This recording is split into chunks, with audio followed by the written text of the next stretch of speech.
You guys, it's been a minute. I have been focusing on stuff with my son. He's got homeschool going on. It's been such a challenge to keep on track with all of that. And I've noticed for the past few months, like at least once a month, I feel a bit depressed for like at least a few days, if not like a whole week out of the month. And I've gone through like the ups and downs before, like depression, anxiety, the ADHD stuff, um, all that just to say, like, if you guys have any experiences with depression and anxiety, they go hand in hand, but I'm happy because I haven't had as much anxiety that I used to, a little bit, but like the depression thing really surprises and comes out of nowhere. And I usually experience it when, and I start sleeping more, like a lot more, and then I don't want to get up because I feel like everything's pointless and that whole feeling. So I'm not sure. Let me know how you guys have experienced it before. But it's been quite the healing journey. It's been a long process, but I'm really grateful. And my son has gotten to see me go through a lot of these healing journeys, so it's really cool. With all of that said, I wanted to give you guys my take on this really cool book, and it's a workbook too. It's called Disentangling from Emotionally Immature People. I know. And in the book, they constantly refer to emotionally immature people as EIP. So they'll be like, your EIP in your family, your EIP in your friends, and that kind of stuff. It says, avoid emotional traps, stand up for yourself, transform your relationships as an adult child of EIPs. I'm not going to get into too much there since it's so personal. Lindsay C. Gibson, who is a doctor. I'm just 9 out of 10, you guys, at least. It's really helpful, really informative. I didn't realize that I had a lot of EIPs in my life until I started trying to heal. It talks about, reconsidering self-protective childhood behaviors you may have to learn to avoid conflict, keep everything going, like maybe learn how to make people laugh, keep the fun going, not bring up, like if I have an issue or problem, like not asking for help, not only not knowing how to do that, just it being a foreign concept and trying to handle things yourself. Just emotionally protecting yourself in general. And I knew parts of that I've done, but I didn't understand to what extent and why. So this book really kind of helps go through that and helps you like trace back to your childhood, maybe where all this came from. Because it definitely comes from somewhere, and I thought it was just me and how I was, and maybe think, understanding how the world was. But we learned that from early childhood, right? The first part talks about how would I know if somebody was emotionally immature. So it kind of really goes into the egocentrism, just limited empathy, people who avoid self-reflection, avoid growing as a person, people who pull back from emotional intimacy. They like to keep things surface level and light, and they may say certain things like I love you or like I care or like how are you, but they're not like able to dive in deeper with you. So it's really helpful when you first start out, with what is this and what is that, but then it really look at me with all my when I underline stuff. It talks about projection, PIPs. EIPs talking about projection is their favorite defense. Instead of feeling bad about themselves, EIPs blame others for their own failings. They give different examples, and she tells different people's stories. So they may deny, dismiss, or distort reality according to how they feel. Which means like gaslighting you, telling you how you feel, or like, no, that never happened, or like, I'm always supportive of you. What do you mean? So it really dismisses and downplays your own feelings and experiences. And you, especially when you're young, you can listen to this person and like take their word for true. because you don't know any better. So it says the more you try to get them to be rational, the more frustrated you're going to become. So what can you do instead? Try accepting their right to see it their way, but without feeling like you have to accept their distortions. Which acceptance is always the first step. Like acceptance for ourselves before we get to real self-love, and the same for these people in our life. Like, it may have really messed us up, but when you get older or you just mature more, you read and you work on something like this, it's like, okay, they have the right to their outlook, and it may be totally off base, it may be damaging to me, and I may need to distance myself from this person and just call it out for what it is and accept it for what it is. But they have their right to be in that reality, right? And I have my right to have my own and have someone stop trying to tell me what it is and what happened or what didn't happen, right? So it says when these EIPs are defensive, they're unreachable. So like we try to reach out and love, we try to get to know them, they're unreachable when their defense is up. Like, they're not going to be wrong. They can't be there for you like they're saying they are, because this is what it is. They're the victim, you're the villain. A lot of times I've heard people say like, oh, Crystal, yeah, you're just, everyone feels sorry for you. Like if I try to stand up for myself, or I'm like trying to hold somebody accountable. Yep, you're the victim. I don't know. This always ends up this way. Like you always, it's like, I've never said I'm the victim.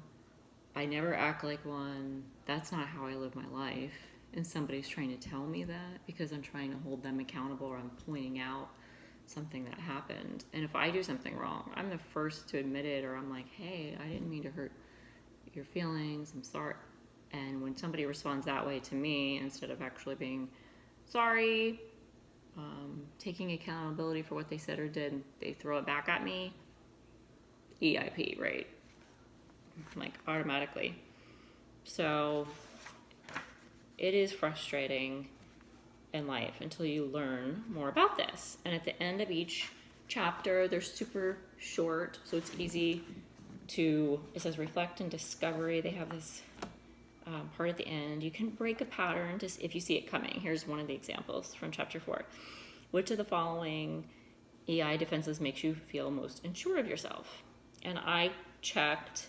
They imply you are mean or selfish for not doing what they want. They flat out deny what they did or something that happened. They act like you've wounded them by confronting them, which is what I was just talking about.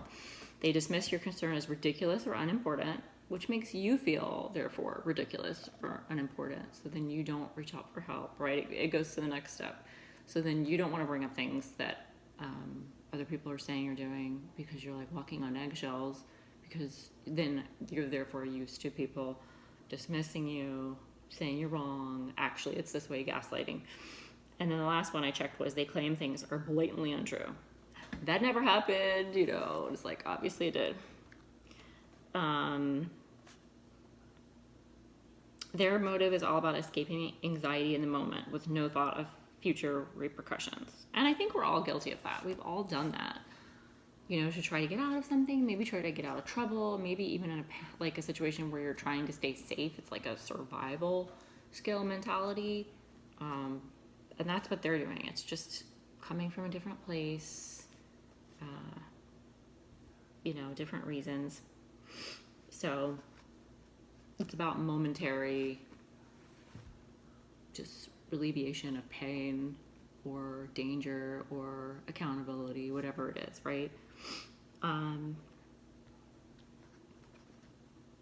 Here's another part. I know I don't want to go on too long because there's so many. Like later in the book, it'll give like thoughts and feelings that you may have. For example, chapter 16, page 66. I easily feel guilty, selfish, afraid, and full of self-doubt. So seeing through emotional coercion. So people who are emotionally coercive, they really use your needs for connection and security against you to make you conform to what they want. Like if they want to spend time with you, they want you to watch something with them, their emotional coercion exploits both love and fear. Can you tell? I'm having trouble talking today, you guys. It's the ups and downs of the depression I was talking about. Anyone who cares about someone who is susceptible to it, and nowhere is that truer than in the parent-child relationship. So this is talking about parent-child, early childhood. So people sometimes claim that no one makes you feel anything. And this is an empowering thought on the surface, but it doesn't hold up in real life. So I'll often say that now because I know the truth now. But when someone tries to make you feel bad, it says even if you reject what they're saying, their body language, facial expression, and voice tone affect you. So you read right through that nonverbal communication. It's more powerful than words, and we all absorb it and take meaning from it into our body, whether we're aware of it or not. And it says the most neurologically normal people will feel the emotional pressure whether or not they believe what is said. So there's another example of just a great point and how the chapters start. I have more work to do to fill in, as you can see, in the reflection and discovery areas, but I've done a lot of it myself, as you can tell. Sometimes it'll ask you to recall memories or like examples, and sometimes I really can't. I'm like, I know that feeling and that experience is there for me, but I can't pull out an example right now. Like, it'll just be blocked. And I'm sure people out there can relate to what I'm saying, but when I can, I'll write it down. Or if I just have something to say or thought about it, I'll just write it in place. Like if you have any blocked memories and you're like, I don't know of an exact example, totally fine. But yeah, again, the author, Lindsay C. Gibson, she's a psych doctor. She's a clinical psychologist who's been a psychotherapist for more than 35 years, working in both public and private practice. So I won't read her whole bio, but she even has a ton of references in the back, which is really helpful. And there's an appendix, really cool. You have to check it out. It has like emotional contracts and just the Bill of Rights for adult children now, healing, and this sort of thing. Just comparison of emotional immaturity to maturity, so that you can understand, okay, here's an example of that. Emotional immaturity. Thoughts about life are simplistic, literal, and rigid, dislike the uncertainty of an evolving reality. And then the emotional maturity side, it says appreciate the nuances of life and how things are constantly changing. The second one says emotionally immature. I need to control others through guilt, anger, or shame. And then on the other side, the mature viewpoint is aware that they cannot and do not want to control others. So just simple black and white differences for these, even through the nuance and the grays of life. These should be really clear.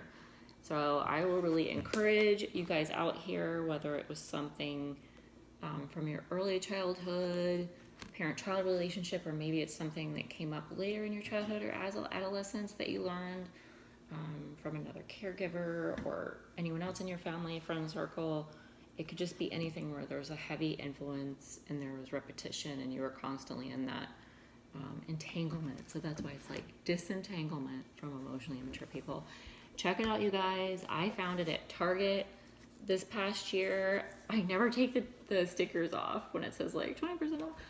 So I can always tell where I got it from. But maybe I should take the sticker off. So I'm sure you guys can order it online, but I get it from Target. And let me know if anyone else has read this. And yeah, just super helpful guide during your healing process. And yeah, I hope you guys are having a great week.